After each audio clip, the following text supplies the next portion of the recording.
నమస్తే రైతు మిత్రులకు. ఈరోజు నేను మీ రామకృష్ణ పిహెచ్ఎస్ కంపెనీ. ఈరోజు మనం నల్లమూతివారిపల్లి గ్రామం బాపట్ల జిల్లాలో ఉన్నాము.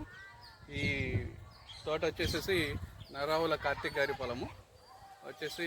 ఈ వెరైటీ పేరు పిహెచ్ఎస్ కంపెనీ ఝాన్సీ. చాలా చిక్కటిగా పండి బాగా నల్లికి తట్టుకుంటుంది. చాలా ఎక్సలెంట్గా ఉంది. ఈరోజు కోత కూడా రెండో కోత స్టార్ట్ చేస్తున్నారు.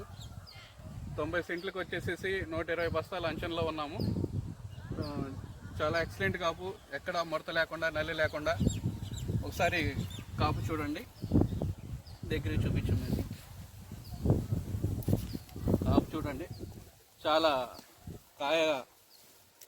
కాయ లెంత్ కానీ ఫ్రూట్ కానీ ఎక్సలెంట్ అండి. ఎక్కడికక్కడికి చిక్కడి కాపండి. ఎక్కడికక్కడ కాయల్లో చెట్లలో కాయ అంతా ఆకులో అసలు ఏమి కాపు చూడండి.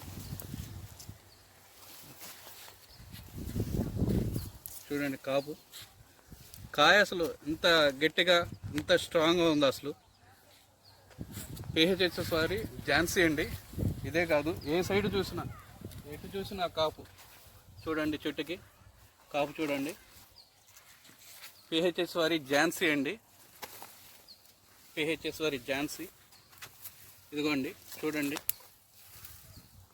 కాయ చూడండి ఎంత స్మూత్గా కాయ తెగుతుందో. అసలు చాలా బాగుందండి. చెట్టుకి అసలు కాయ వచ్చేసి దాదాపు 4-5 కేజీల కాయ ఈజీగా తెగుతూ ఉంది. ఇదండి కాయది. ఒకసారి రైతులు చేనికి వచ్చి చూడగలరని ప్రార్థన. చూడండి ఒకసారి ఝాన్సీ, పిహెచ్ఎస్ వారి ఝాన్సీ.